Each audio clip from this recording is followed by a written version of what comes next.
Other scores in NBA today. Games that were played earlier today and back in the Eastern time zone. Cleveland beating Sacramento 104-95. Milwaukee beat Washington 114-110. And it was the Chicago Bulls really handling the Atlanta Hawks 126-107 in Chicago. So that was a helpful one for the Celtics, because now the Celtics are 2 games ahead of Atlanta in the loss column and 1 game ahead of Detroit in the loss column in the battle for the best record in the Eastern Conference. Coming into this game, the Celtics are averaging 113 points a game. Their opponents 107. The Celtics, of course, are coming off the loss yesterday at Los Angeles against the Lakers. A weird game. They were down by 20 at the half, had that brilliant third quarter to come from behind and go ahead. But that expended so much energy climbing that very big hill that by the time they got into the fourth quarter, they just flat ran out of gas against the Lakers, who had more of a bench to throw in against the Celtics and came out with a win. The Suns they're 2-2 since the All-Star game, and they've got some people here who can play. Larry Nance has a hip injury, so he will not be starting tonight, but he is an extraordinary player. The 2 guards, Humphries and Hornacek, are pretty good. Walter Davis coming off the bench isn't bad. Armin Gilliam, their rookie #1 draft choice, has promise of being an outstanding player in the league, but it is a lottery team. They're 15-31, and doesn't really seem as though they're going to be able to overhaul the 8th place team for the final spot in the Western playoffs, which would be San Antonio. So the Suns look like they're going to come out of this season in position to get themselves one of the top picks in the NBA draft. But they're still a dangerous club, Kuz, especially here at home. They had lost 10 out of 11 before winning the other night to even their record since the All-Star break at 2-2. And of course, when a team like this is playing at home and they look up into the crowd and more than half of the people are rooting for the other team, that's got to jack them up even more playing against the Celtics. No, without question. Normally coming into this game off a loss yesterday afternoon, you would expect us to come in and really not have that much difficulty, because this is a team, as we said on top, that we're supposed to win. They don't have the offensive guns to compare with us, and so the emotion from yesterday and the additional strength that the Green have should have enabled us to come out of here with a win. Unfortunately, Robert Parrish went down. Our officials, Dick Pavetta on your left, Jim Capers on the right of your screen. Unfortunately, that is not the case, obviously, with Robert. But I'll tell you, these guys, Phoenix is hurting offensively tonight with two of the 3 of their leading scorers. One out in Edwards, and Nance hurting, just coming off an injury.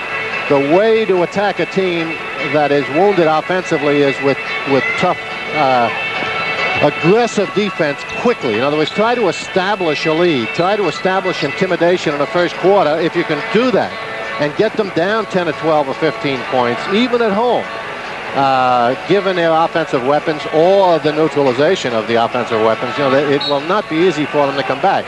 But I think you're better off making that effort on top of the game rather than, in the second half. Waiting for a Garrison finish. Yep. Akers and Adams jump, and the Suns control the tap. And this is Hornacek working it off to Gilliam, that #1 pick. They swing it back around. Eddie Johnson is starting at the other forward position for Phoenix. He is a scorer, Johnson. Jay Humphries for Phoenix, looking low for Alvin Adams. Akers, the matchup there with him. This is Gilliam, the powerful first-round draft pick, coming up short with his opening shot. Gilliam has only played 19 games this season. He missed the early part of the year with an injury. Bird, who's continuing to play superbly on this trip, was fouled by Eddie Johnson, and Larry will go to the line to shoot 2. The Celtics matchup situation in this game, big edge for the Celtics up front. You've got Gilliam at 6'9", Eddie Johnson at 6'7", and Alvin Adams, their starting center, comes in at 6'9", while the Celtics counter with Akers at 6'10", Bird at 6'9", McHale at almost 6'11". So the Celtics have excellent matchups up front. Bird should have a big night. They don't have anyone to guard him. Certainly not Fast Eddie, who's a shooter. Now they a particularly aggressive defensive player, and they're going to have to go inside to McHale more often. They're going to have to get more production out of him with Robert out. This is Johnson, and now Alvin Adams, who's been around. This is his 13th year in the NBA. Gilliam, the #1 pick. Now Humphries. Again, Gilliam trying to work in on McHale with a hook shot. Rebound by Hornacek. He's a scrappy guard, Iowa State. Adams always been able to shoot outside. Misses on that one, and Dennis Johnson, who had some outstanding years here at Phoenix, with a rebound. Ainge finds Akers cutting through. Beautiful job. Fine pass by Danny Ainge. Good movement without the ball by Akers. That's the advantage a rookie like Akers has in a starting position. Defense doesn't take him seriously. He moves well without the ball, finds those open spots. He's going to create some layups for himself. Johnson traded over here in the offseason from Sacramento. Adams, now Hornacek, and they get it low to Eddie Johnson, baseline, and that's what he does so very well.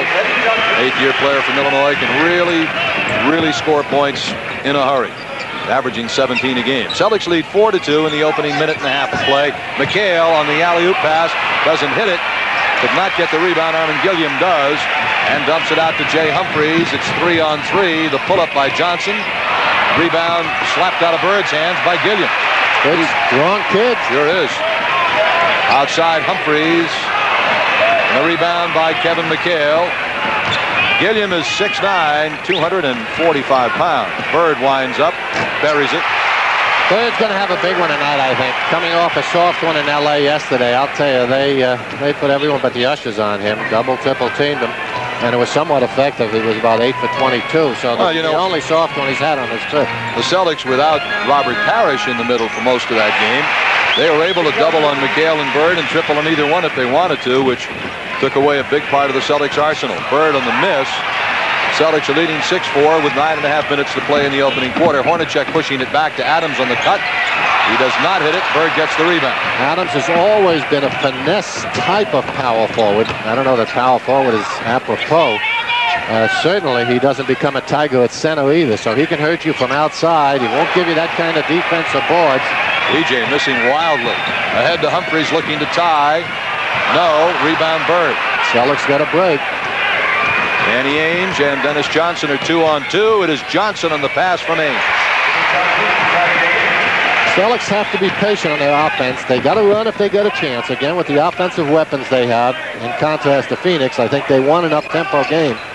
But they've got to have patience on offense because they can't take. I think these guys are going to collapse inside to deal with Kevin. They can't take that quick outside shot. 8-6. Celtics are leading. 8.5 minutes to play first quarter. Bird has 4 points. Now make it 6. Yeah, it's flowing for Bird tonight. Isn't it? Direct line from his hand to the basket. 8:20 to go first quarter. Humphries. He's one of the guys rumored to possibly be traded to Detroit. Eddie Johnson. Rebound to Mark Akers. Eddie's going to have, Johnson's going to have a headache by the end of the first quarter, let me tell you, unless they make a defensive adjustment. DJ. Now Bird up top. Little move on Johnson. DJ baseline. Rebound to the other side to Adams. In the middle it comes to Humphries. Johnson almost broke up the play for the Celtics. Kicks it off. Nice play by Ainge as he prevented Gilliam from coming in on the wing to score. It'll be Phoenix ball. Our next game Wednesday night, 9:30 from Denver. Friday night, 10:30 from Portland when the Celtics close out this trip. Casey looking unusually contented on that bench. Gilliam shows a left-handed half hook. Bird saves it. Dennis Johnson pushing it down for the Celtics. He waits for his big people, Akers and Bird, to get up court. McHale is being guarded by Adams. The fastball intended for Bird is out of bounds off the Celtics. It'll be Phoenix ball. 7:36 to go. First quarter, 10-6 Celtics. Hornacek played at Iowa State. This is his second season. He was a second-round pick who's done well for this club. Ainge on Hornacek. Danny, of course, yesterday with 2 3-pointers. Now every 3-pointer he hits for Bird on the block of Eddie Johnson's shot. Back into the hands of Adams. Ainge, and every 3-point shot he hits the rest of the season will increase his own NBA record of 3-point hoops. He hit 92 and 93 yesterday, breaking the old record of 92 set by Darrell Griffith. So Danny will got about 35 more games in which to work on that record that he's going to establish, that he already has established. Bird with another jump shot, flowing very smoothly for Larry. He has 8 points in the Celtics lead, 12-8. 6:40 to go in the first quarter, and the Suns, I thought, were looking for a timeout, but no. Now Eddie Johnson's looking for a timeout. He doesn't have the tools to deal with Bird. He's giving him the position number one, and he doesn't play him aggressively, doesn't deny him, and lets him do what he wants. And you just can't play Larry Bird that way. Phoenix not a good rebounding team to begin with. Only Nance is a rebounder. They find McHale low and a whistle and foul on the Suns, which will be their second team foul. The Celtics have none. Timeout on the floor, 6:17 to go, first quarter. Celtics have led it all the way so far. It's 12-8 Boston.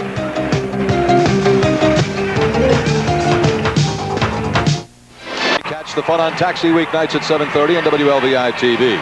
This program authorized under telecasting rights granted by the Boston Celtics solely for the entertainment of our audience, and any publication, rebroadcast, or other use of the pictures, descriptions, and accounts of this game without the express written consent of the Boston Celtics and WLVI TV is prohibited.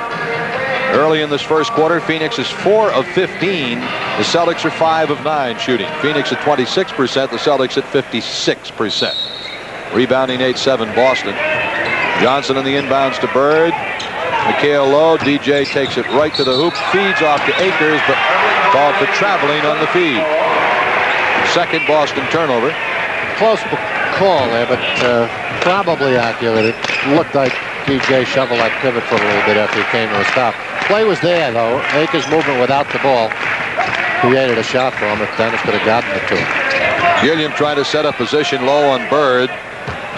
Harmon's a strong young man. Overshoots his target, however. Mark Akers has the rebound for the Celtics.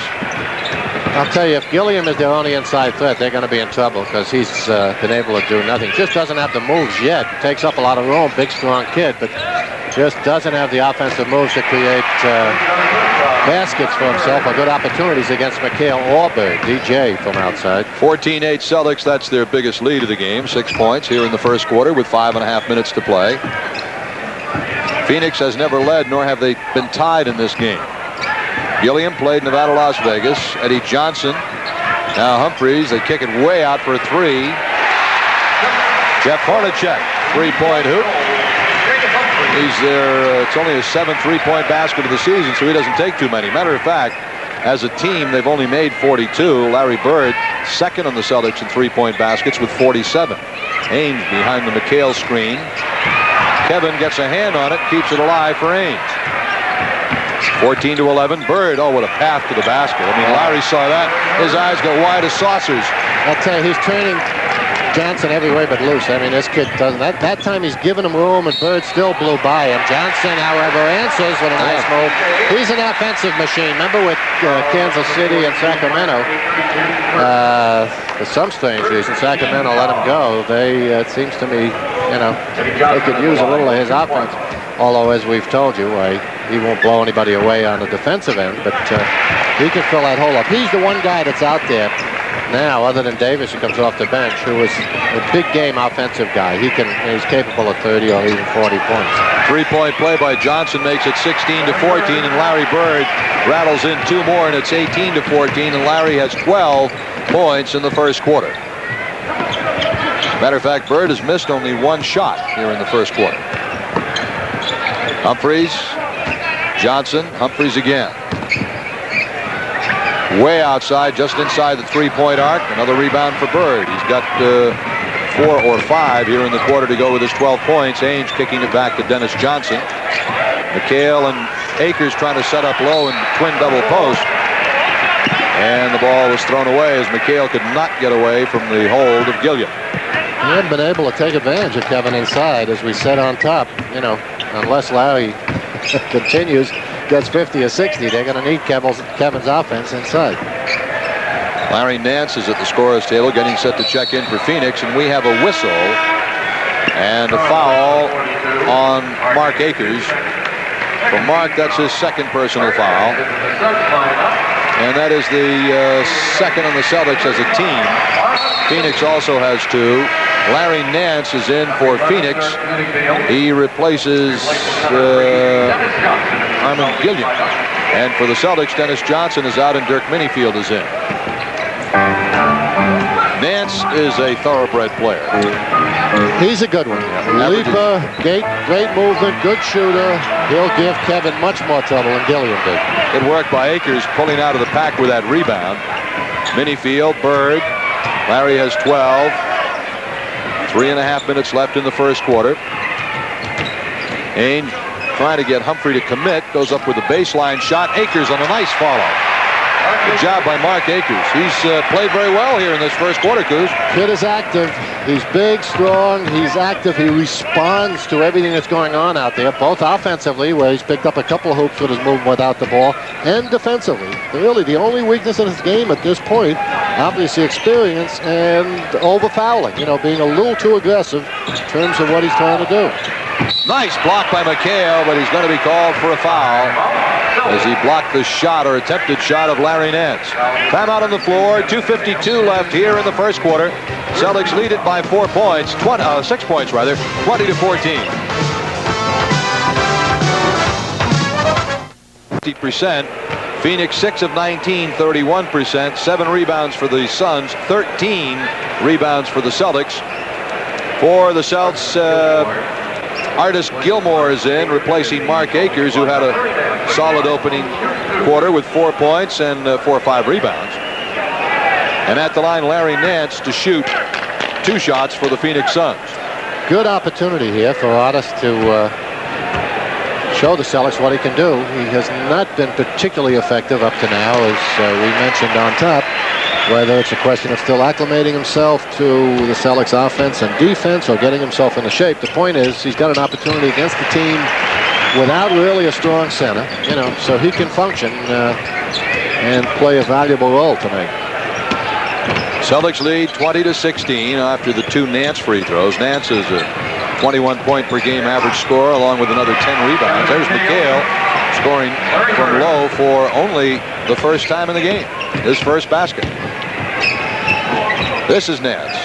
He rumored to be going to Detroit, but I'll tell you, he's the one guy they have that they can build a team around. Good movement, as you can see. Kevin's going to have to give him that outside shot for a while, make him prove it, because he'll continue to take it in effectively. Bird for the Celtics still has Eddie Johnson on him. Now Gilmore came out to set a pick, did not roll, so Bird banks it home. 14 points in the quarter for Larry Bird. 2 minutes to go in the first quarter. 24-18. Hornacek and now Nance straight out. He won the slam dunk contest first year they had it. Very acrobatic guy. He saw as good athlete, good basketball player. But he's not a center, and that's the position he's being called upon to play tonight. Nance with a very athletic move to the basket for 2. Celtics are not giving Kevin help quickly enough, because that time he forced him to the outside. He's got to force Nance to the middle. Overplay him to the outside, whichever side he's on. Don't give him, you know, that baseline. So you're in a position for the guards to sag in and give him help, because he is very effective putting it to the floor, as he's just demonstrated the last couple of times. Ainge from 20, knocks it down. First 2 of the game for Danny Ainge. Yeah. Now the Celtics press a little bit in the backcourt. Danny will get some opportunities tonight, because if we start going into Kevin with any consistency, you're going to be sure that they'll be trapping down. Nice defensive play. 35th block of the year for Larry Bird. Ainge on the wing for 3. No. Rebound. It's going to be Phoenix ball. 59 seconds left in the quarter. Walter Davis comes in for Phoenix, replacing Jeff Hornacek. So that makes Humphries the point guard and Davis the shooting guard. And Davis can do that. 26-20, Celtics are leading. They've led all the way. You're going to see Minifield hounding the point guard, whoever he happens to be. He's Humphries at the moment, but it was Hornacek a while ago. That's part of his function, what Casey's got him in there to do. Humphries from out, rebound McHale.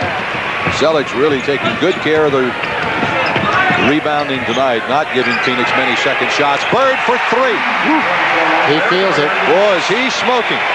Larry has 17 first quarter points. He's taking him inside, he's taking him long, he's taking him short, he's taking a little fall away, he's driven by him. I'll tell you, Johnson's going to be talking to himself soon. Because now Johnson's still in there. Gilliam straight out. Floats it home. Harmon Gilliam. 6 seconds to go here in the first quarter. Minifield pushing it down. Goes all the way through and is fouled. Suns committing their third team foul. So it's a possession foul with 2 seconds left in the first quarter. Dennis Johnson will come in for the Celtics. And he's going to replace whom? No one's out yet. Replaces Ames. Okay. Good foul by the Suns. There was 6 seconds left. Could have created a shot. Be a little tougher to do with one, but Bird does it. Another three for Larry Bird. Oh, boy. Hit 2 3-point hoops in the first quarter. Larry scored 20 points in the first 12 minutes of play. After one at Phoenix, it is the Celtics 32, the Suns 22. When I play Exclamation point Larry Bird put on the end of the first quarter. There was 2 seconds left. We said it'd be difficult for him to get a shot off, but I'll tell you, great shooters, become even more effective when they know that you can't put the defensive pressure on them. And well, now he's got Sanders. Let's see how long Sanders works. Good work. Right over the Phoenix backup player who just checked into the ball game for the Suns. That Cook? No, that wasn't Cook. Harmon Gilliam. Gilliam had been trying to guard Gilmore as a forward, trying to guard the 7'2" center. I thought they put in the backup center on Gilmore, but no, they've got Harmon Gilliam on him. They've got Nance and Lohas, who's in for the Celtics.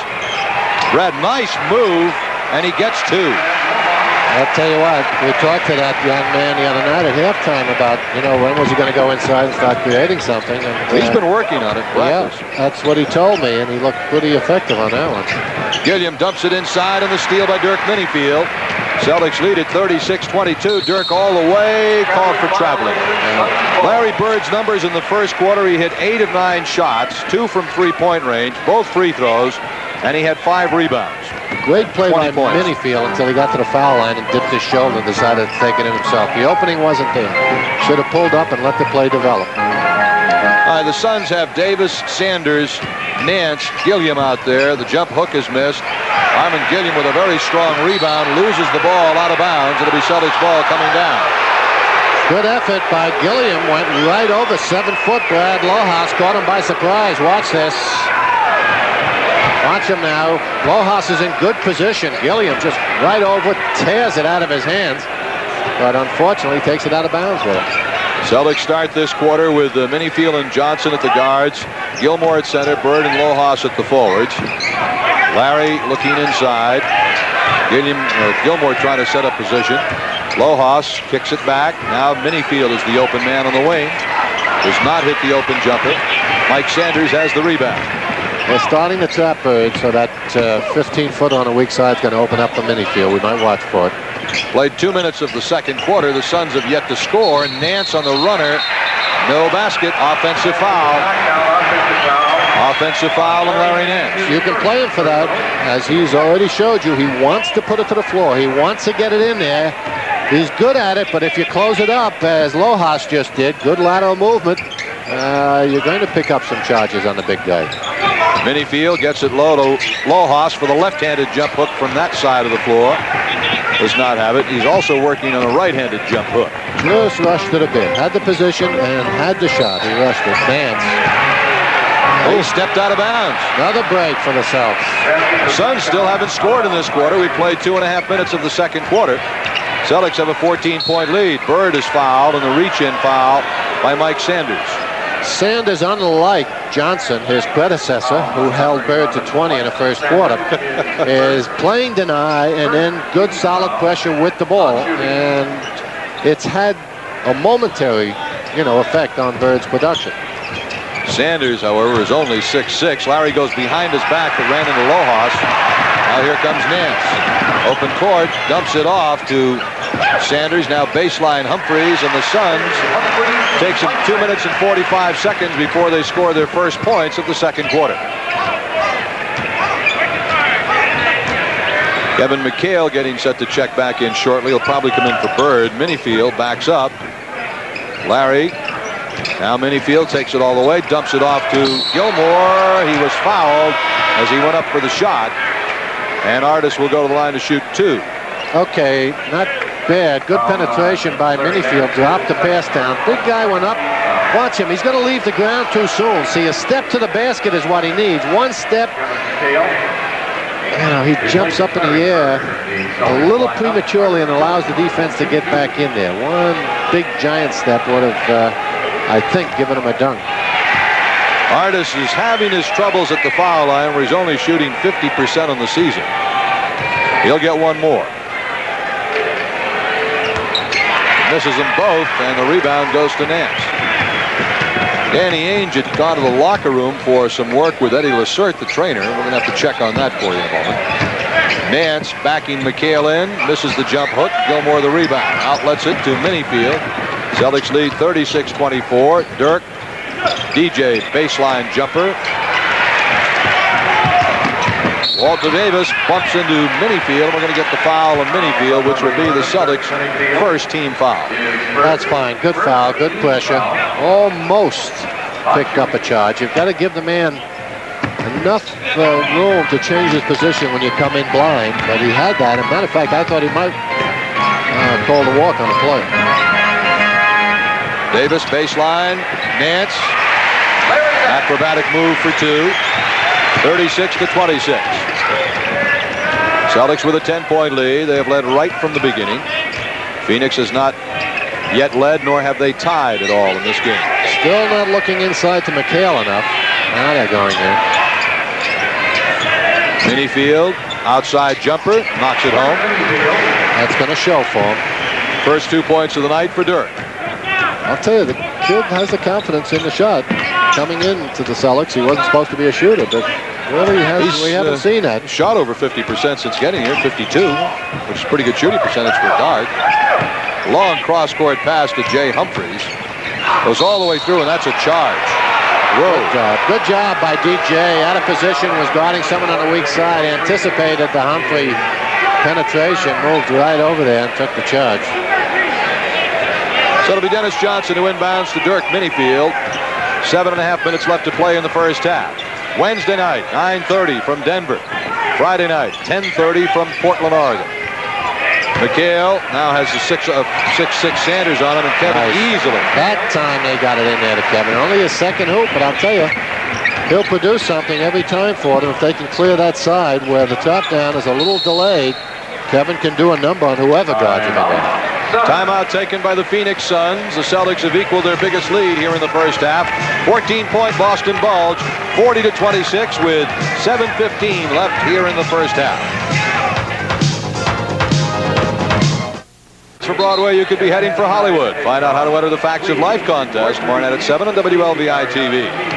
Word on Danny Ainge, he twisted his ankle, went into the locker room to have it retaped. Statistics so far, first half, Celtics shooting 64%, 18 of 28. Phoenix at 37% with 11 of 30. The rebounding 17-11 Boston. Other than Larry Bird's display, the Celtics have also dug in defensively, as we hoped they would do early, and have created that bulge for themselves. Davis. It's a 2-point shot just inside the arc. His first 2 of the game. 40-28, Celtics are leading. Minifield, Johnson, McHale, Gilmore, and Lojas on the floor for the Celtics. For the Suns, they've got Hornacek and Davis out there with Nance. Sanders, there's a running hook by Lojas in the miss. Nance Gilliam, rather, and Alvin Adams, who's just checked back in. Gilliam nearly lost it. Boy, he's a big lad. Cutting to the basket, Hornacek lost the handle on it, but we're going to get a Celtics foul on Dirk Minifield. 2 shots coming up for Jeff Hornacek. Danny Ainge getting ready to check back in. As is Larry Bird. Minifield done a pretty good job while he was in there. Hit that shot. Lojas and Minifield come out for the Celtics. Ainge and Bird are back in. Case is happy if Minifield can just give him the defense. You know, any offense he gives him is a plus, but if he just is able to deny and pressure that point guard, make it a little tougher for him, perhaps not to start the play in the half-court set, or push the offense out a little bit further from the basket than it normally likes to start, and that's what that kind of pressure should affect, then the kid's done the job. The 2 free throws go for Jeff Hornacek, and it's 40-30. Celtics lead is back down to 10 points. 6.5 minutes left first half. Bird had 20 in the first quarter. There's his first 2 of the second quarter. Larry's only missed 1 shot tonight. Just steal to the inbound. Didn't get it. Just in case you thought that he'd forgotten how to do it since the first quarter, Bird reminds them that there's 3 more quarters of Larry Bird offense to look forward to. Nance and now Alvin Adams. Outside Davis. He can still do that. Walter Davis, his 11th year in the NBA. Can't fall asleep on that weak side pick when Davis is involved. You got to concentrate on him because he's a shooter. Larry with several moves getting it to Gilmore, but Artis traveled with it. Just taking him too long to wind it up. When you're 7-2 and you're under the basket and someone throws it to you, there's no one guarding you. Just go up there and slam. You don't have to prepare yourself for it. That's the mistake he's making. Adams baseline goes around Bird, and we're going to get a foul on Larry Bird. And that'll put Alvin Adams at the free throw line. You look at it again. Yeah, there's Adams with the good position. Fine head and shoulder fake. Gets Bird off his feet. Gilmore over to help out, but by then Bird has created some contact. That's Larry's first personal foul of the ball game, and the Celtics 3rd as a team. The Suns have 2 as a team here in this quarter. Neither team got into the penalty in the first quarter. Adams always been a good foul shooter. Oklahoma kid. Somehow or other, I don't see him on a horse with a couple of 6-shooters ready to draw down on somebody, right? McHale and now Bird. Larry has 22 points. Looking for 24. Whoa, he missed a shot. Wait a minute, what's wrong? Well, he got fouled. Okay. Well, Larry will go to the line to shoot 2. The free throw situation in this game, the Suns are 7 of 7. Celtics are 2 of 4. Larry Nance goes out. Eddie Johnson is back in for the Suns. That gives the Suns a small lineup again. Gilliam at 6'9", Adams at 6'9", and Eddie Johnson at 6'7", while the Celtics go 7'2", 6'9", and 6'10" in the front court. Took Eddie a while to get in there. He was pleading with the coach. Well, I don't want to guard Bird. Please don't put me in there again. Artis. Larry takes it all the way, dumps it off for Gilmore, and he is fouled. Larry with 24 points here in the first half, looking to feed his big man Gilmore underneath, and Artis got chopped as he went up for the shot. There's the inbound steal by Gilmore. Artis continues to struggle at the free throw line. He's 0 for 3. 4.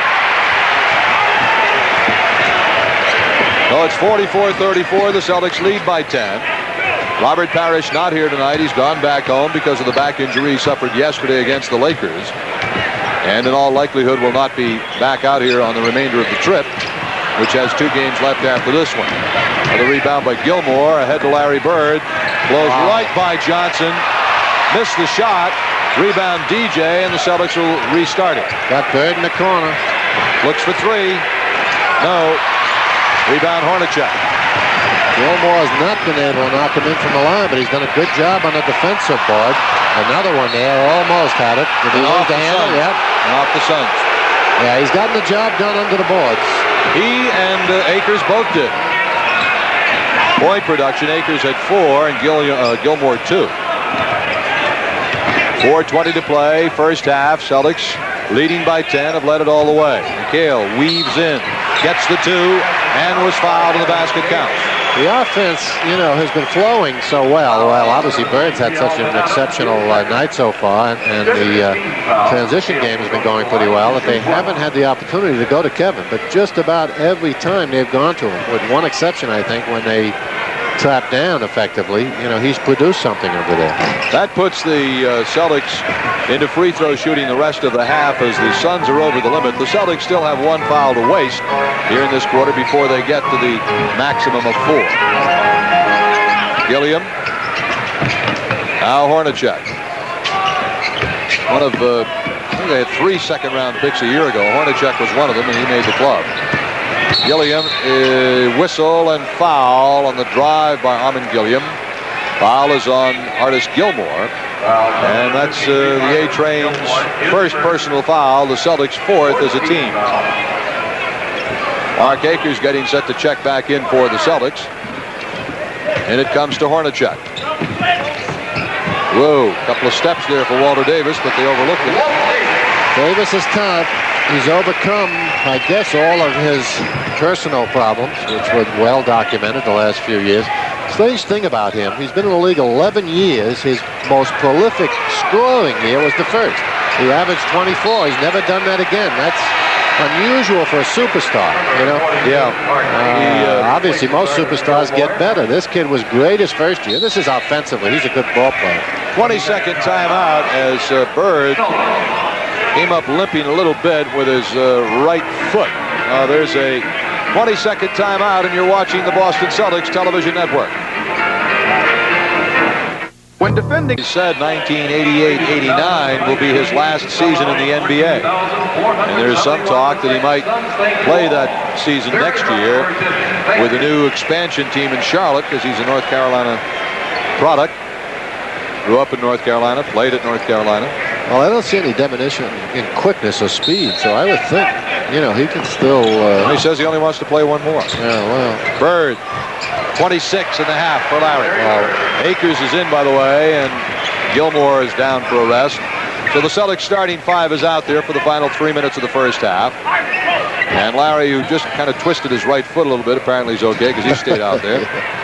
And also got a move. Adams, nice drive. 3 minutes to go in the half. The Celtics lead by 10 points, 38-28. McHale just wheels for 2 on Gilliam. That was like ice cream with jimmies on it. Nance did a pretty decent job against McHale, but Gilliam isn't going to have a chance. Hornacek out.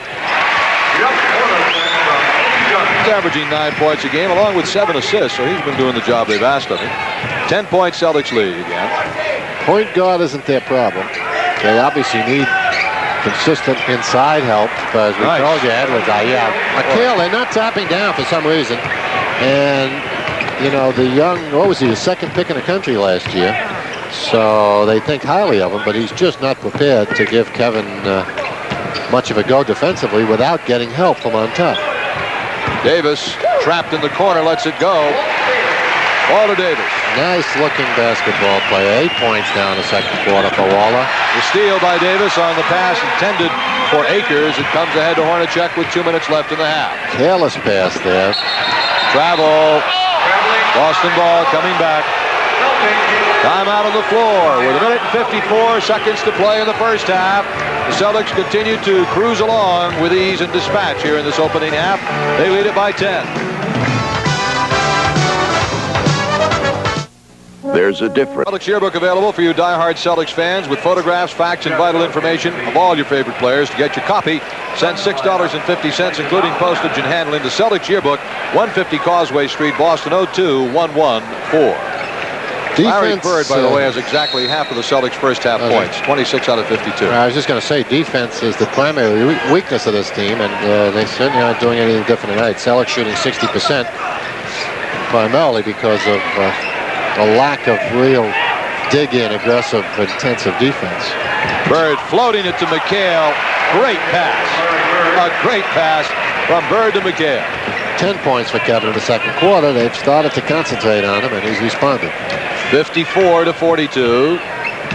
Minute and 25 seconds left in the first half. Johnson getting it to Gilliam, the big man on the turnaround. Had a pretty good touch from about 10 or 12 feet in with that little jump shot of his. He's had a couple tonight in the game. And you can see where they've got to love him as a prospect. Yeah, they can't make a mistake on this kid. They made a mistake on Bedford. The kid they thought was going to be the center of the future. Now he's in Detroit, not playing very much. So DJ. DJ with a nice release. 6 points for D. Inside a minute to play in the first half, just in. Celtics by 12. Their biggest lead has been 14. They have never trailed. They have never been tied. They jumped out to a 4-0 lead and have stayed in front ever since. Gilliam with a left-handed running hook. Bird the rebound. And Larry brings it down himself. All he did in the first quarter was score 20, including a pair of threes. Ainge. Celtics are just, I mean, they're making it look so easy. They're not helping each other, you know. If they were trapping and collapsing and bringing people over from the weak side and all, at least give themselves the best shot at it. They're trying to play the Celtics straight up, and they simply have too many offensive weapons, even with Robert Parrish out. That's the time remaining in the quarter. There's a difference of 6 seconds between that and the shot clock, so they get off an air ball. And that'll be Boston ball with 7 seconds left in the half. They never got a shot away, or one that touched the basket. So it'll be Boston ball with 7 seconds to go in the half and lots of time. Why don't we give it to Bird? Might as well. He's hit a couple. They do. Larry fires it. 20. Yes! 29 points. A three-pointer for Bird. 29 points in the first half for Larry Bird. And another incredible performance for old number 33. I'm glad they listened to our advice, not that it was particularly necessary. We've come to the end of one half in Phoenix, Arizona, where Larry Bird guns in 29, and the Celtics leave the floor with a 17-point lead, 61-44. About an official entry form at any participating Stop and Shop. Keep watching Channel 56 to find out if you're a winner. Aku's not too much doubt about the story of the first half. Larry Bird, 29 points. The Celtics getting their offense as easily as they want it in this one. They lead by 17. You know, when you're wounded, you come out and get it done with the defense and the boards, and that's where they tightened their belt and did the job and just got the lead we were talking about on top that they can kind of sit back and relax with and turn Larry Bird loose, and it's as easy as that. Larry's got 29 in the first half, which is his season average. Want to remind you not to forget to enter the Miller Lite Channel 56 fourth quarter shootout. All you have to do to win a color TV and a Celtics jacket is name the Celtic you think will score first in the fourth quarter. To enter, send your name, address, and telephone number to the Miller Lite Channel 56 fourth quarter shootout. Post Office Box 56, Boston 02125. Keep watching to see if you win. At the half, it is the Celtics 61 and Phoenix 44. When we come back, we'll check the third quarter and see how many Larry can score there. With an edge in every statistical department except free throw shooting, where they missed 5 out of 9. That principally was Artis Gilmore. Artis had himself a difficult time missing his 4 free throw attempts in the first half.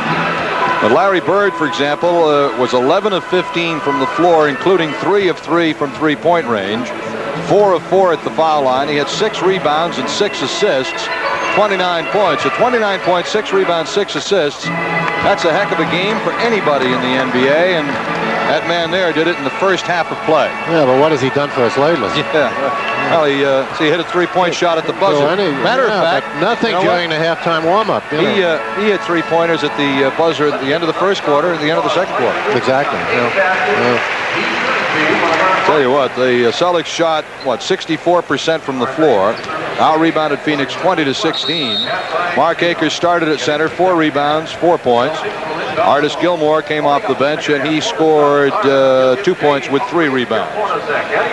Well, their weakness coming into the game, Phoenix's, was defense and rebounding, and that's pretty much what they demonstrated here in the first half. Celtics shooting at 64%, well above their 51% league leading statistic, and they out-rebounded Phoenix 20-16. DJ trying to whip the fastball to Ainge, cutting the baseline, and the Suns sniffed that one out. Humphries, Hornacek, Adams, Johnson. Foul's going to be called on either McHale or Bird. They were both there. It's going to be McHale picking up the personal foul. Kevin was the only other Celtic in double figures, by the way, in the first half with 12. Evan picks up his second foul. It's Hornacek and Humphries at the guards, Gilliam and Johnson at the forwards, and Adams at center for the Suns. Celtics, Johnson, Ainge, Akers, Bird, and McHale. Humphries gets his 3rd point of the night. Celtics are going to have to now not just sit on this lead on it. obviously. You know, build on it, continue obviously looking for the good shots. They can match hoops as long as they don't get careless and continue to play the defense. They've done that up to now. Akers and now DJ for the Celtics. McHale has it low. Gilliam's on him. Kevin over Gilliam. Misses the shot. Eddie Johnson the rebound. Hornacek pushing it down for Phoenix. Johnson pull up for two. So the Suns start the quarter with the first 4 points, and the Celtics immediately want a timeout. Timeout called by K.C. Jones only 44 seconds into the third quarter, where the Suns have chopped the Celtics lead to 13 points, 61-48.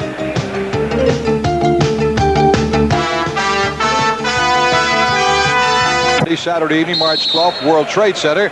Includes a cocktail reception, dinner raffle, and auction. For reservations and ticket information, call 617-482-3370. McHale low on Gilliam. And a whistle, and we're going to get illegal defense warning against Phoenix. That's the first one of the game. So it is a warning against the Suns. Still a little ambivalent about whether they go down and, trap McHale. Now they are. Killed him. Now that time he went. He wasn't sure whether he wanted to go. Dennis continues to be careless with his passing. Started off the half that way. That's what a lot of times will create a momentum change. It's fine to sit on a lead, but make sure you come down and get a good shot every time down. That's a walk, I think, unless he calls a... he called a foul on Akers. That'll be Mark's third personal foul. Celtics second as a team. Suns have none here in the quarter. Celtics have yet to score in the third quarter. Akers has got to be careful with Adams. Very mobile, big man. He's got to play defense with the feet on him, not with the hands as he did that time. Gilliam and a whistle, and traveling is the call on Armin Gilliam. That'll be Celtics ball. We played a minute and a half of the third quarter, and the Celtics have yet to score. Matter of fact, they've only taken one shot. They've turned the ball over twice out of 3 possessions. Johnson with Jay Humphreys on him. Phoenix offense continues to lack any continuity. It's difficult to play without the center in there. That will pretty much break it down to a transition or a fast break offense. DJ shot it with only 2 on the shot clock, so he had to get one away. Humphreys comes back for Phoenix. Hornacek, and now Eddie Johnson. Rebound, Kevin McHale. Celtics offense here in the third quarter, not nearly as sharp as it was in the first 2. I don't know if it's because of better Phoenix defense. I tell you, Dennis Johnson working that basket. DJ had his mind made up on that one. He was going to go for it, and he finally did. Just simply overpowered the man with a good, strong move. Another foul on the Celtics, the third team foul in Boston, the first in Danny Ainge. Larry Nance comes in for Phoenix, replacing Gilliam. Gilliam has not gotten a great deal done tonight. Part of that is having to go against McHale without probably his first look at Kevin. Hornacek has Akers on him in a switch. That means Dennis Johnson is guarding the center, Alvin Adams. Adams goes over DJ but doesn't hit it, and Larry Bird is tied up by Alvin Adams for a jump ball.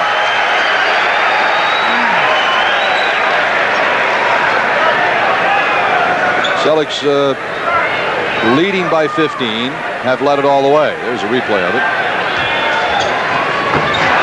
Larry back taps it to Mark Akers, and they'll jump again. Oh boy, Larry's got to be upset at that one because he took a whack hit. That's what he's saying. He's saying, God, you're getting me killed and you're going to do it again?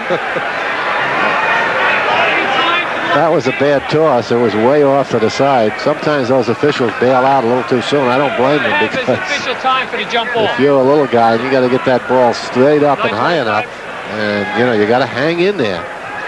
A lot of times you can take a few whacks, and poor Richard doesn't have too much insulation up there. Said Bird stole the tap, so it's going to be Phoenix ball. Well, maybe the first wrong thing he's done all night. Humphreys behind the pick from Adams. Ran DJ right into a pick. Celtics letting down a bit. Yeah. 63 to 50. The lead is down to 13. Akers finds DJ. They're looking for McHale low. They get him. They double up. Leaves DJ off to McHale again. Does not hit the shot. The Celtics are not shooting well here in this third quarter. Only got one hoop, and that was the one that Dennis Johnson really had to work at. Hornacek inside for two. So the Suns cut it to 11. They've outscored the Celtics 8-2 here in the third quarter. And we have an offensive foul on Kevin McHale. Phoenix with the momentum, and they deserve it. They've created it. Celtics letting down defensively, careless with the ball. And the offense not even close to being smooth. Phoenix simply is taking advantage of it. Humphries finding Larry Nance, and this man can score a lot of points on you. Goes over Kevin, no. Rebound Dennis Johnson. Larry at 29 in the first half has yet to take a shot here in the third quarter. Haynes goes to the baseline. Low to McHale. Blocked. Good play by Adams. Offensive foul on Jay Humphries. He was sort of careening out of control there through the middle. There's the block by Adams. Kevin just gets a little careless in that he tried to shoot it. You know, if he'd gone up there and slammed it, he'd have gotten himself too. Bird off the pick and roll to McHale. Kevin was being ridden by Nance and never could even get his arms up. The contact and physical pressure just kicked him out of shot. Played 4 minutes and 15 seconds in this third quarter, and the Suns have outscored the Celtics 10-2. It looks like we're still going to have a game here. Lead is down to 9, 63-54. Can't relax on the road. You got to work to get the lead, and then you got to continue to work to hold it. Have a whistle and foul on Jay Humphries. And on Humphries, that'll be his third personal foul. He put in play by Larry Bird. A lot of yelling going on out there between John Wetzel and some of the Suns on the bench. Ainge. No. Bird rebound. Larry Bird says, all right, let me take matters into my own hands here. 31 in the game for Bird. He also had 6 points and 6 assists and 6 rebounds at the half, so might be in it for a triple-double performance by Larry tonight. Eddie Johnson's got 15 points in this ballgame. He's played well offensively. Defensively, just can't stay with Larry. He misses the jumper, and the Suns come back, trailing by 9, and a chance to get it down to 7. Celtics continuing to take the one-pass, one-shot offense, and that just encourages the team that has the momentum, which happens to be Phoenix at the moment. Another rebound for Bird. That's 8 rebounds for him here in this basketball game to go with his 31 points. Nance doing a pretty good job of keeping McHale away from the ball. Larry matches his uniform number. Hornacek for the Suns, and the Celtics have built the lead back up to 11, 67-56. Whistle, and Mark Akers commits his 4th personal foul, and the Celtics 4th as a team. And that's going to necessitate a change, as Artis Gilmore will come in for the Celtics, replacing Akers. And again, an unnecessary foul takes him out of there. You know, he was guarding his man Adams. There was no need for him to slide over and give Humphries a shot. Just unnecessary. He wanted to slow him down, but now when you've got 3 and now 4 on the bench. Goes low to Adams. Little jump hook over Gilmore. 67-58. 5 minutes and 50 seconds left, third quarter. Dennis Johnson to McHale low. Kevin with a quick jump hook. Kevin had an outstanding game yesterday against the Lakers with 25 points. Yeah, he was about 11 for what? 11 for 14, field, something like that, yeah. They got Johnson from Sacramento for Ed Pinckney. And Pinckney hasn't played much for the Kings, so they did all right in that deal, although Pinckney still has promise. Whoa! Johnson went to the baseline. And Johnson putting on a little show for the fans. He said it was a shot. I think the Celtics are over the limit anyway, so here, watch this now. He's got a step on the baseline. Gilmore comes out and bumps him, and he passes to him. He said that was a shot. A little below target. Yeah. The way he's been shooting, I'll tell you, I wouldn't admit that was a shot. You know, he shot pretty well. Got 2 free throws, looking to hit his average in the season, which is just over 17 points a game. He's been known to get a few up, but I'll tell you why. He went to high school with Aguirre and Harper. So no wonder he's a gunner, you know. Tough to go 4 years without taking a shot, right? It's been quite a high school team. Eddie Johnson's season high is 43. Bird, by the way, with 33 tonight. Ainge outside. Does not get it. Artist Gilmore has the rebound, but he was fouled.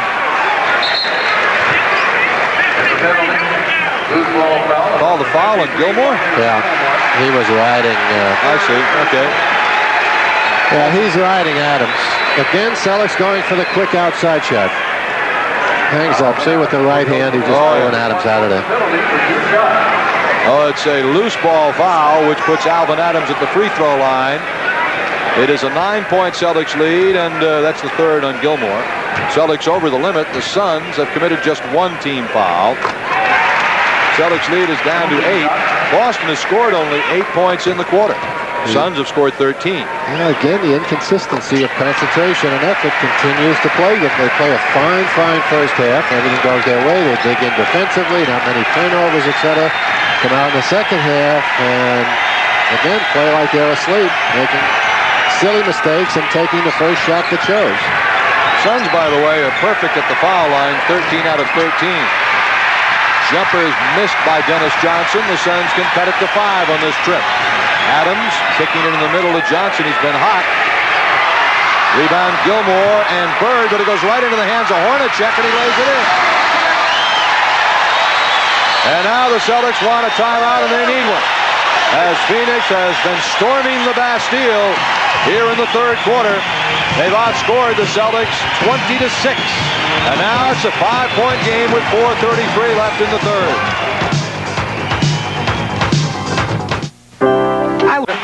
Phoenix is 7 of 13 from the floor. The Celtics are 4 of 12.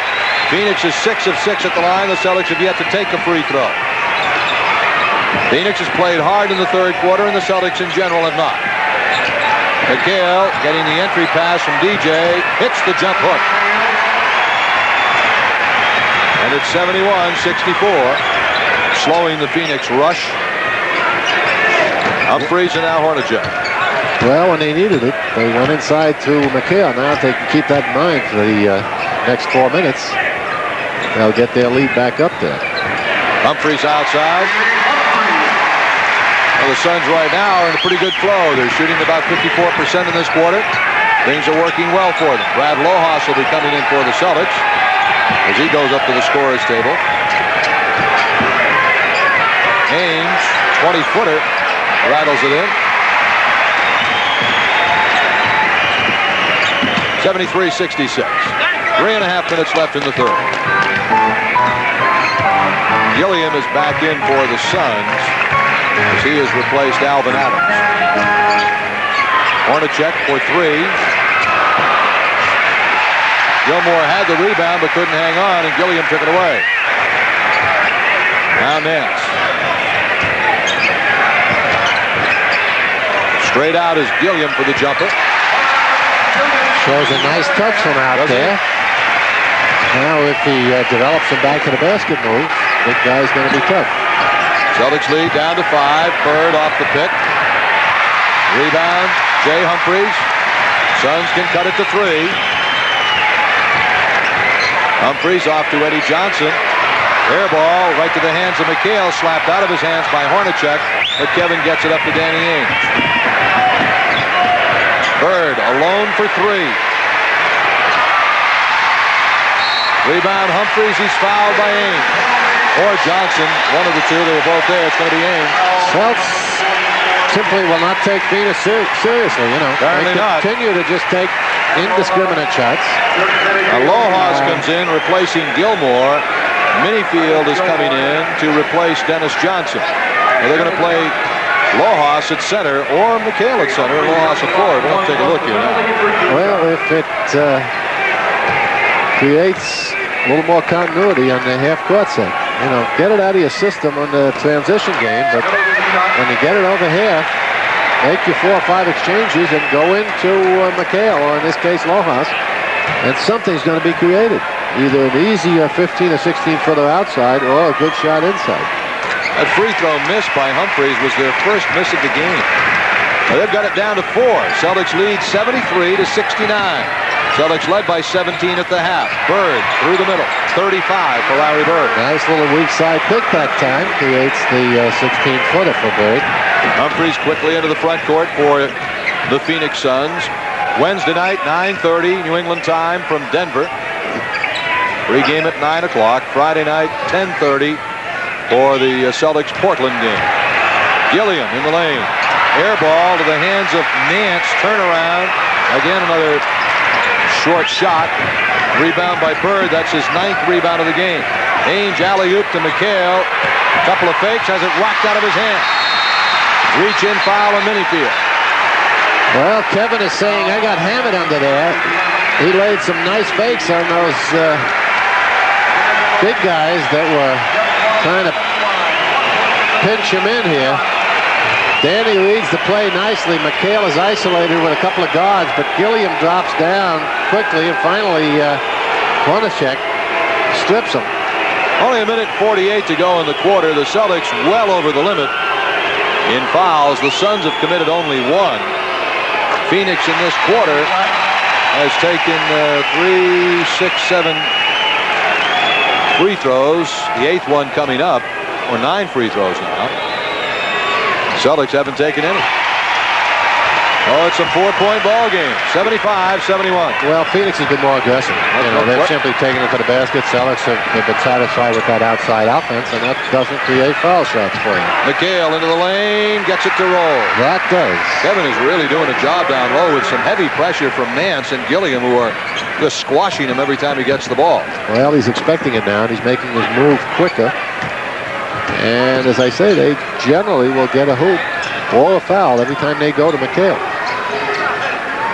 Kevin now with 18 points in the game. Nance swings it out to Humphreys. Little leaner for 2. Nice job by Humphreys. Minute and 10 seconds to go, third quarter, 77-73. They've got Lojas playing as the center. McHale as a forward. Ainge getting it to Bird. Now McHale, they double him. They swing it out. Ainge, whoa! Crushed by Hornacek.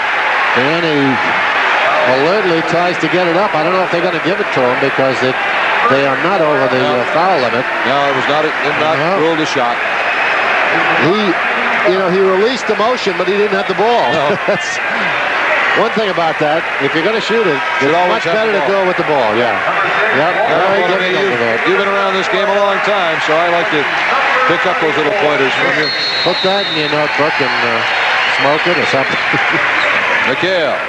Walter Davis comes in for Phoenix. McHale lays a couple of moves on, but ball won't drop for him. Gilliam the rebound, and you know what? The Suns can get within 2 here.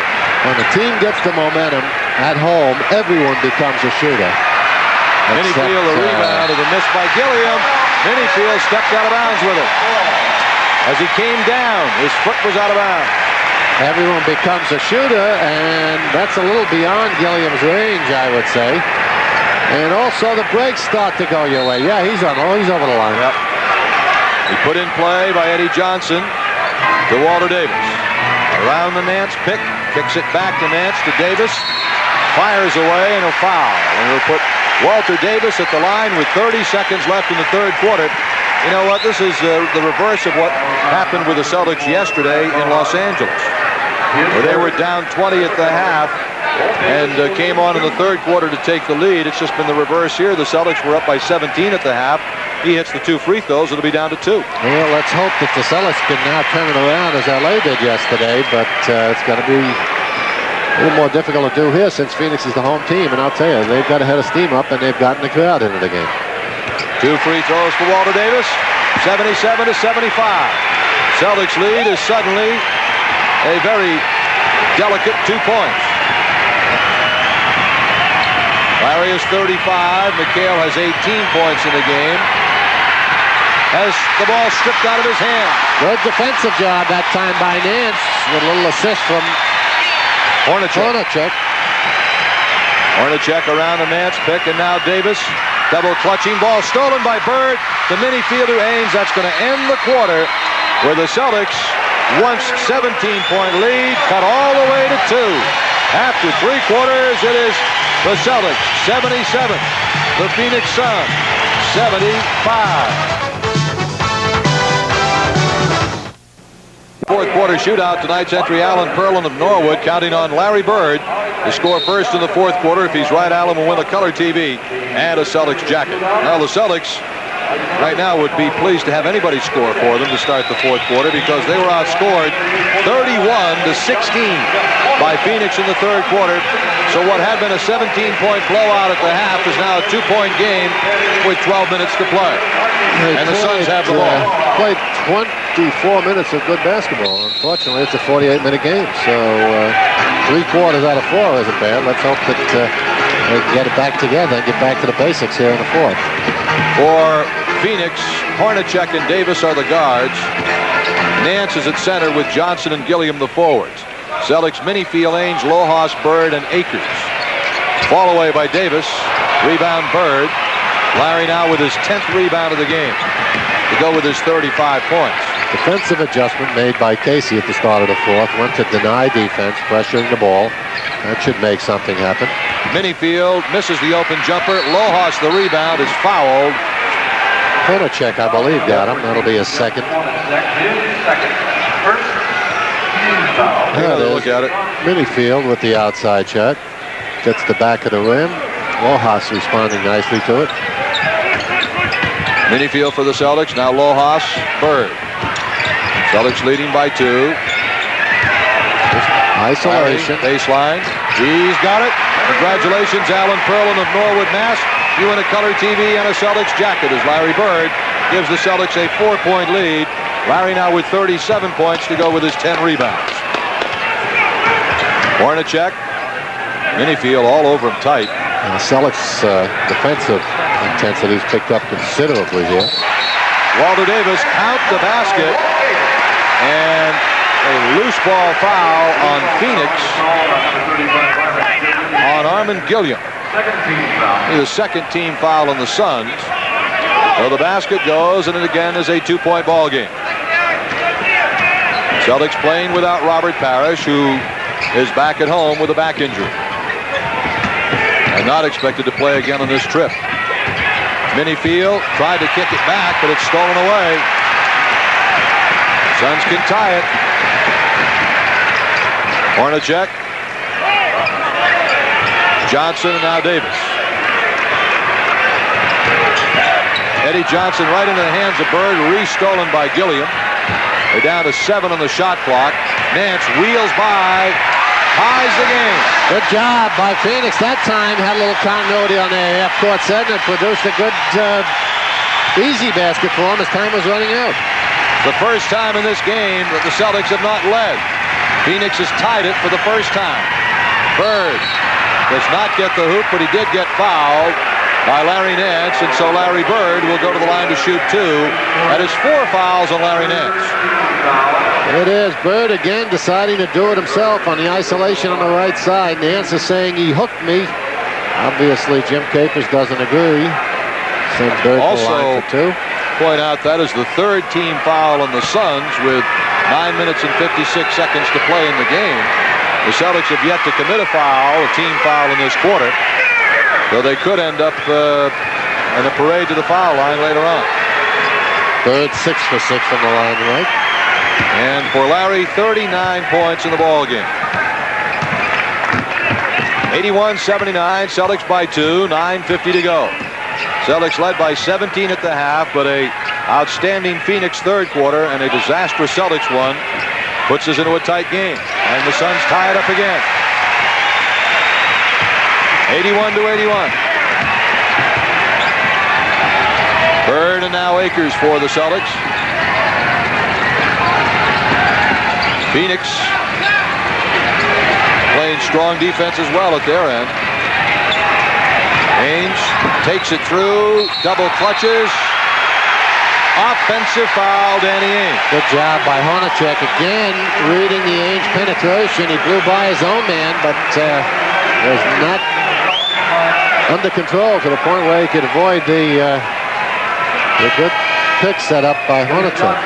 For the Celtics, McHale and Johnson are in. Bird and Ainge go out. The Celtics once 17-point lead has totally disappeared. The game is tied, and the Suns could grab their first lead of the game right now. The Celtics are going to be in a battle to the wire in this one now. Lojas got a hand on the pass from Nance, but it goes back into Nance's hands. Now Eddie Johnson looping it again. Akers this time getting his hands on it, and he tipped it away. Good hustle. And again, good defensive pressure on the part of the Celtics. They've really got that ball under intense pressure, and then denying those outlets has made it difficult for Phoenix. Lojas swinging it to Minifield. They're down to 8 seconds on the shot clock. DJ, no, deep rebound to Phoenix as Walter Davis pushes it down. A three by Hornacek. Suns lead by 3. Jeff Hornacek's second three-point basket of the game. And the Phoenix Suns take their first lead, 84-81. McHale, triple team, no help. He is fouled by either Gilliam or Johnson. 4th team foul on the Suns. They're at the limit.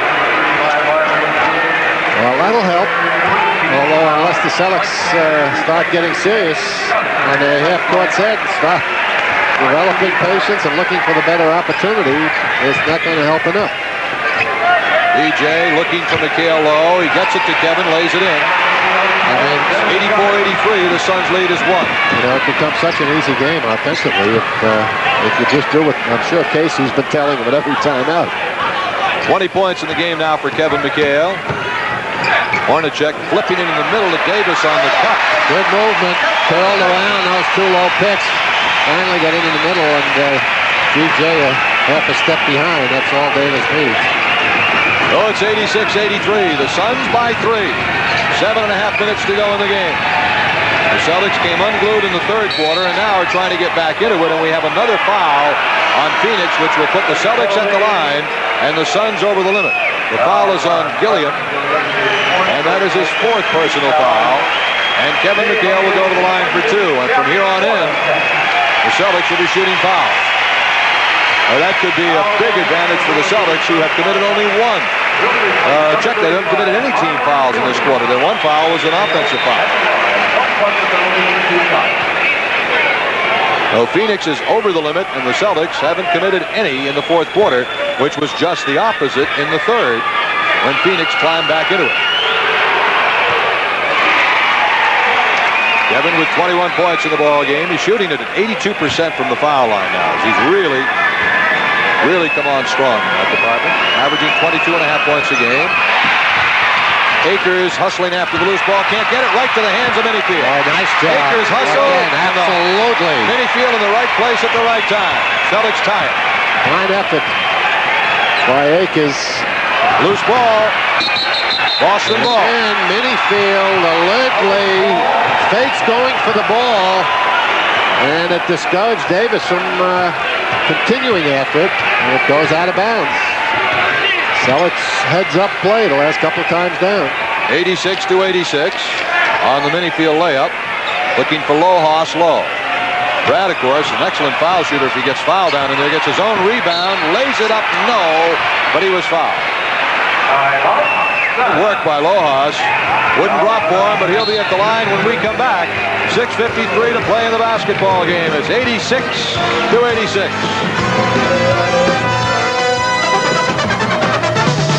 Tonight's lucky winner, Wilma Simmons of Duxbury, Massachusetts.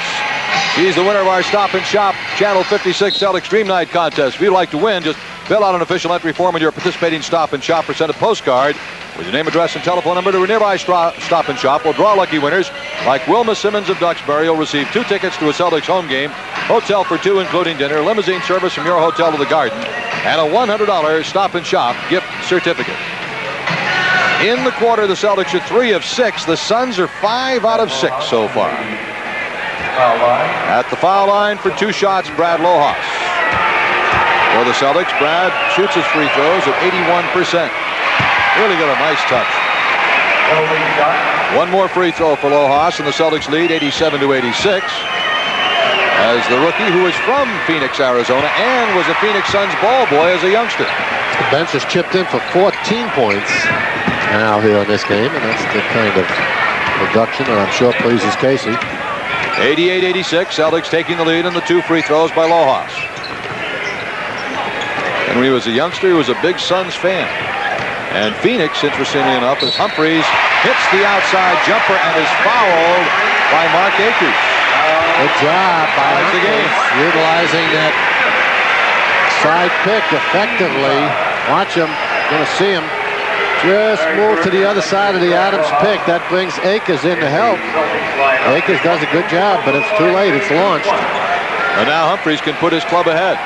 Phoenix was prepared to draft Lojas on the 2nd round, on the final pick of the 2nd round, which they had acquired from the Lakers. But the Celtics took it.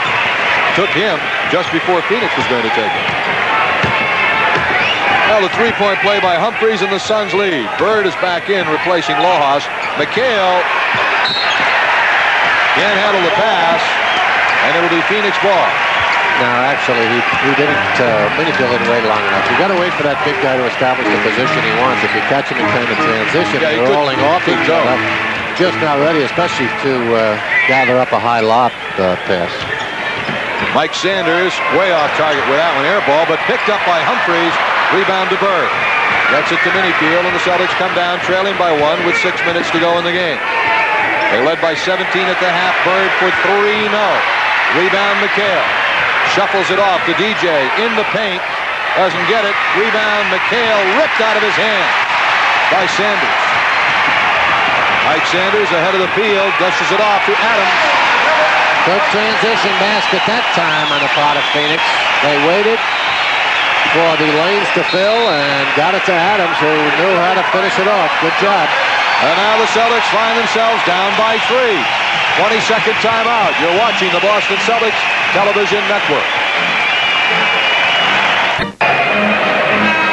Well, Coos, you mentioned at the start of the 4th quarter that when we were comparing the 3rd quarters yesterday and today, they were exact opposites for the Celtics. You said, well, hopefully the Celtics can respond in the 4th like the Lakers did, and the Celtics have not.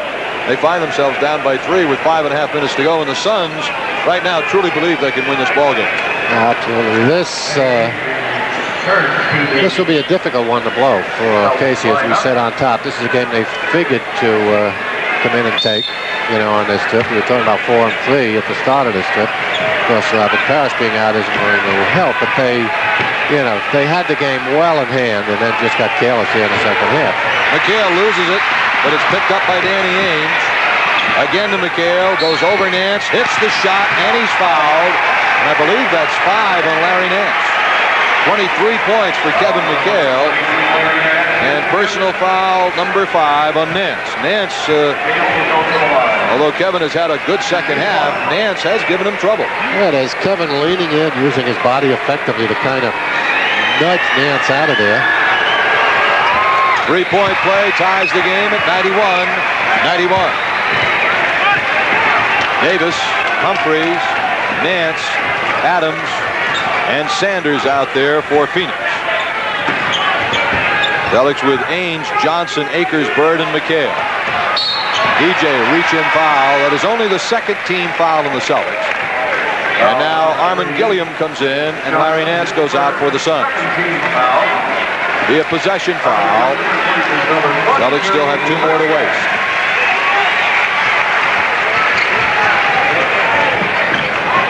Walter Davis. Rebound. Adams. Ainge with a steal into the hands of Bird. Nice play by Danny. Got into that passing lane in a hurry, anticipated where Adams was going to go with it. Celtics really looking for McHale now with a smaller man, Gilliam, on him, and we have a foul. No, we have an illegal defense. That's a technical foul.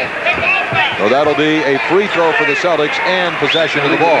And again, illegal defense. The weak side getting him in trouble. They're so anxious to get down on McHale, but there can't be any indecision as to whether if you're going to come from the weak side, you know, you've got to make your move immediately as soon as the entry pass is made.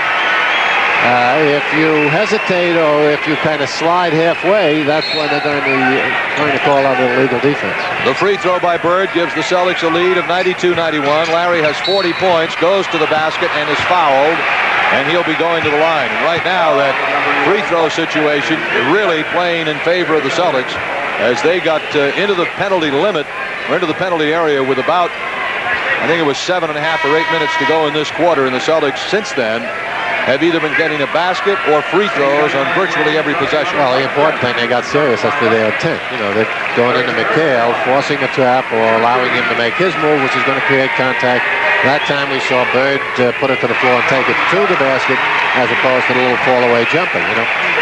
So you've got to exploit that free throw situation if you get the opportunity to do it. Bird. Now, 9 times out of 10, teams that win basketball games, you look at the statistics, they have scored than the opponent. Foul line. You got them all, mon ami. 94-91 Celtics, 3-point lead. Eddie Johnson had a moment to thought about the three, but wait a minute, I think we got a walk here on Gilliam.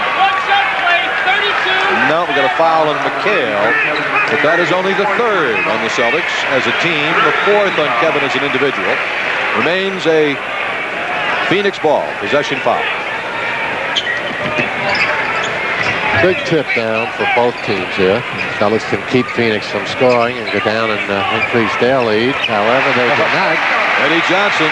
Fast Eddie. To flick him in, 19 points. He's well named. I'll tell you, when he's out there, regardless of the range, you've got to be right there with him. You know, he doesn't look like he's going to shoot it. He carries it waist high, but that's where he launches it from.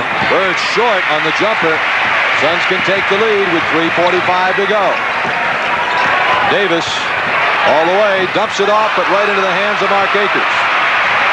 Ainge back for the Celtics. They're 3-on-3. DJ, whoa!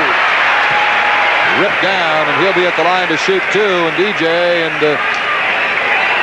Jay Humphries collided at that end. Good job by Danny Ainge in reading the break that was developing. Bird with a step, and DJ just ahead of him in the left lane. He was thinking of threading the needle with the long pass to Bird, and thought better of it. Probably a good idea. DJ took it in. Dennis has really been nailing the free throws this season. 88%, or just under 88. Got one more. Dennis tonight looking for his 10th point as he stands up there. 3:37 left in the game. Celtics leading by 2. By 3 now. They led by 17 at the half, but the Suns with a great third quarter got back into it, and it's been a tight one ever since. Davis and Johnson are the two you've got to watch. Both of them are go-to guys that have the capability of carrying an offense by itself in the last few minutes. Bird got his hand on it again. Is knocked to the deck on a loose ball foul, and maybe hurt it. Maybe hurt. Yep, got it in the left leg. The Celtics will have to call a timeout. Wait a minute, what do we have? It is a full timeout taken by the Celtics. Timeout with 3:20 to go in the game. Larry getting up very gingerly. When we come back, we'll have Larry at the other end shooting a couple of free throws.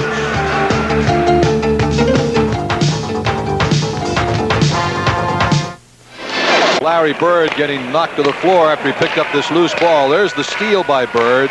Now he gets whacked right on the foot there. Yeah, by the right leg of Alvin Adams. Whoa. And Larry will be down the other end to shoot a couple of free throws as he has laced up the sneaker a little extra tight, a little tighter, and now he's down there to shoot a couple. I'll tell you, he's a great player, but he's as tough a guy as you want to find. He has 42 points with 11 rebounds and 12 rebounds and 7 assists. And I'll tell you, the fact that the Celtics came out and played deny defense in the start of the fourth quarter and could avoid fouling has paid dividends. They have outshot Phoenix on the line 14-1 now in the last quarter here. Well, that has made the difference. It made the difference in the third quarter when the Suns outshot the Celtics. I think it was 8 or 9 to nothing. And in this quarter, it's made the difference in the other direction. Celtics now lead by 5. Davis blocked by McHale. Nice job, McHale. 56th blocked shot of the year for Kevin. That's the kind of support defense you need. This Phoenix team is, I think, either last or next to last in the league in block shots. So when you're giving up a lot in the paint, especially a crucial time of the game like now, it can become very significant. That was the 20th turnover of the game for the Celtics. Eddie Johnson foul going through. Puts the Celtics at the limit, and will put Eddie Johnson at the line. Now Larry Nance and Jeff Hornacek come back in for Phoenix, replacing Humphries and Gilliam. So the Celtics, the Suns will have Hornacek, Davis, Adams, Nance, and Johnson out there. Larry Bird is coming out, walking gingerly on the left ankle. Darren Day replaces him. Larry sits down with 44 points. Case obviously being cautious. Yeah. One more free throw coming for Eddie Johnson, who's normally an 85% foul shooter. He just shotgunned that one up. Boy, didn't he? I don't think that ever got above the rim. One more. That one gets the net, and it's a 4-point game with 2:40 to go. 2 minutes, 40 seconds left to play. Celtics led by 10 at the first quarter, 17 at the half, but only 2 after 3 quarters, and now the lead is only 4. Alley-oop to McHale, Akers rather, taken away. Hornacek back. Got Davis for 3. Oh my. Yes. 1-point ball game.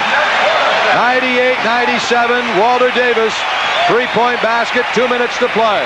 At the point where you've got to get a shot every time down, DJ goes into the pack. Draws the foul from Davis. And so Dennis Johnson will shoot 2. Want to remind you, immediately following the game, late edition of the news at 10, immediately following this basketball game. Not much Bird back in, Day out. happening offensively that time for the Celtics. So Bird, I'm sure, told Casey he was fine. Let me get my butt back in there. I've worked too hard up to now. We don't want to blow this with a couple of minutes. 2-point Celtics lead, 2:04 to play in the game, 99-97. Dennis Johnson looking to put the Celtics at the century mark.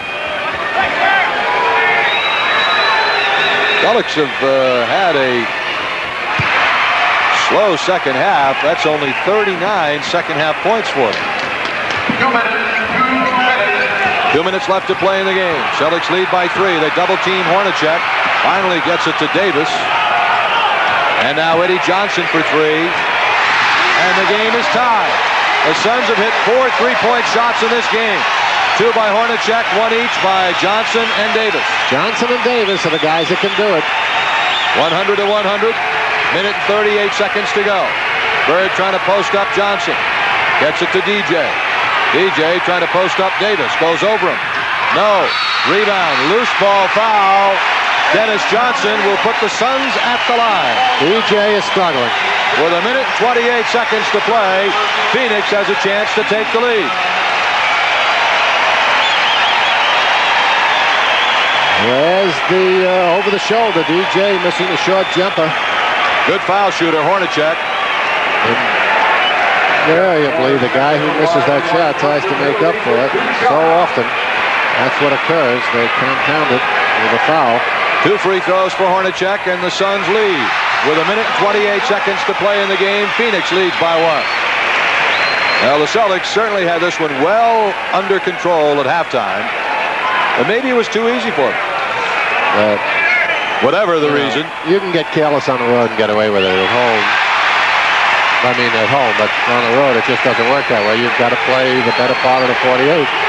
So now Phoenix leads by 2 with a minute and 24 seconds to go.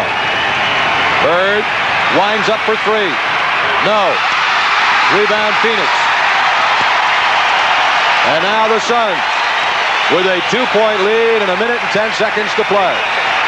And the Celtics walked in here with a record of 34-15.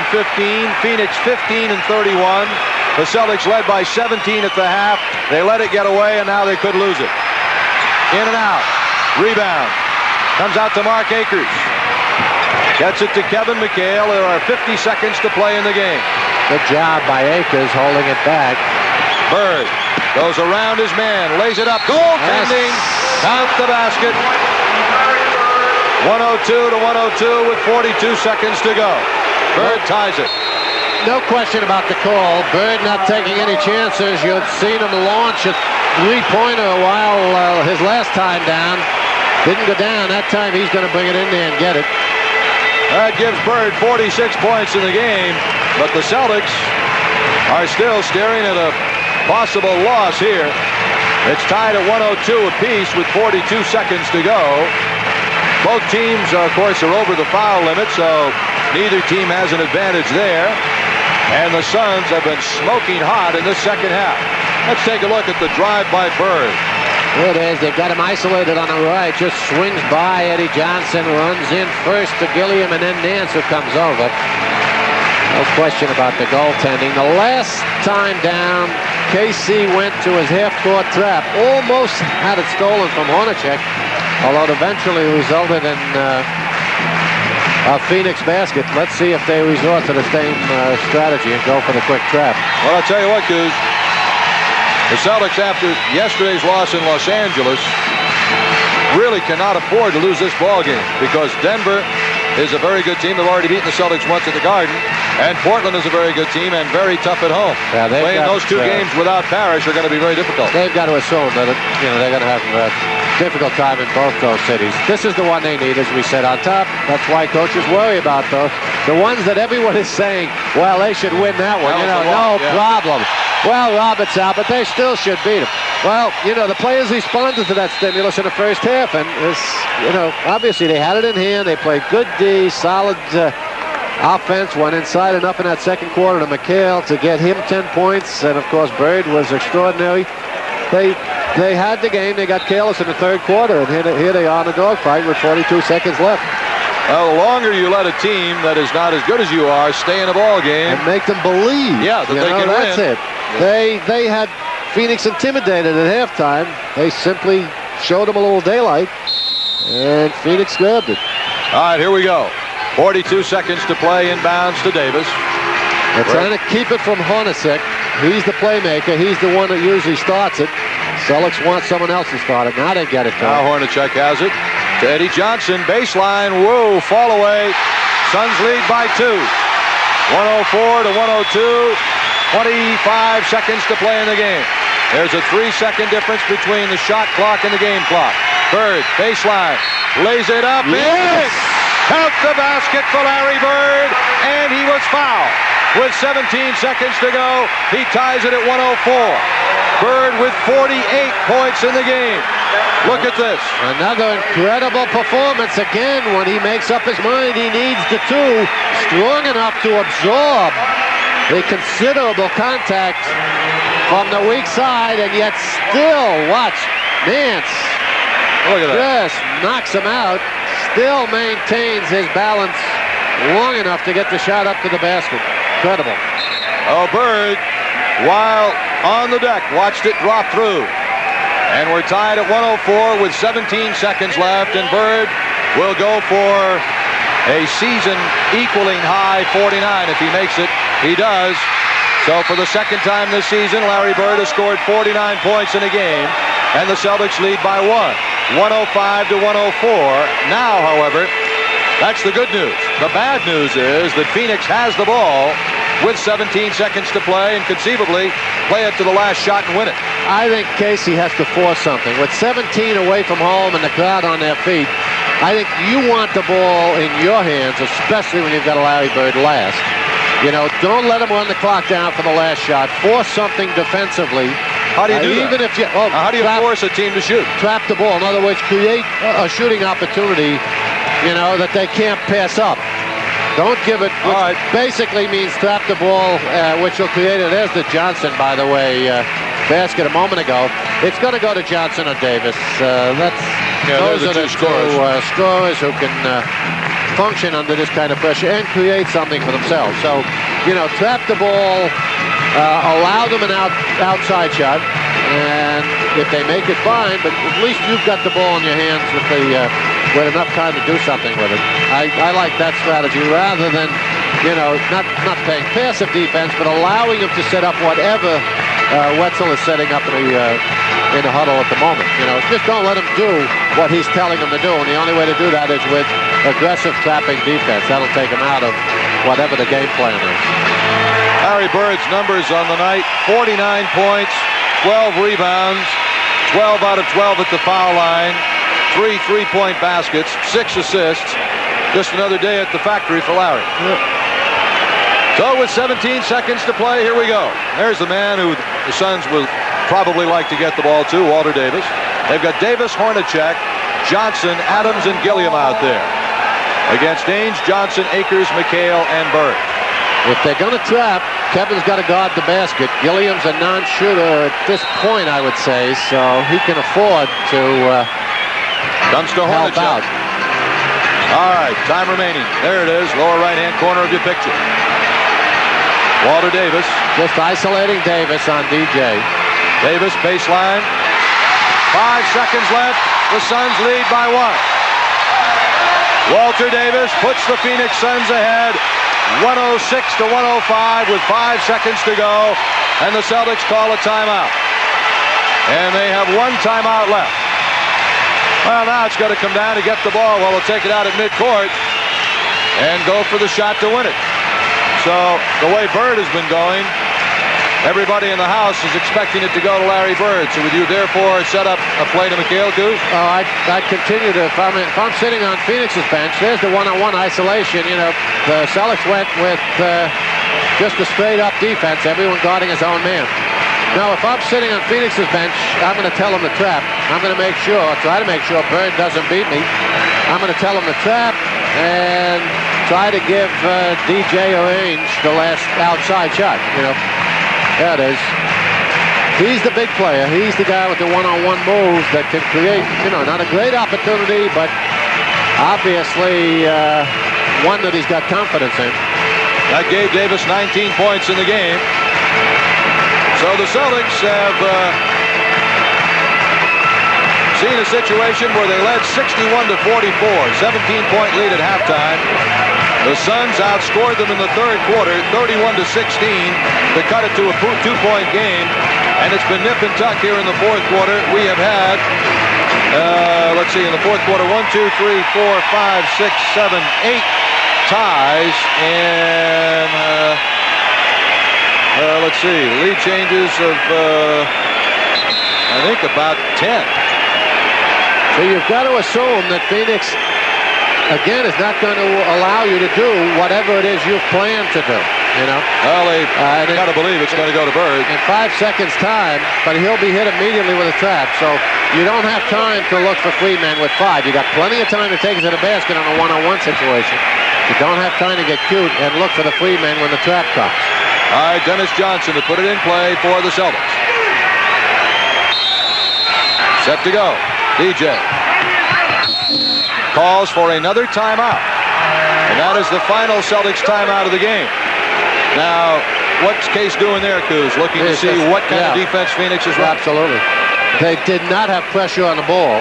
That tells them something, obviously, that the entry pass will be able to get to whoever they wanted to get to.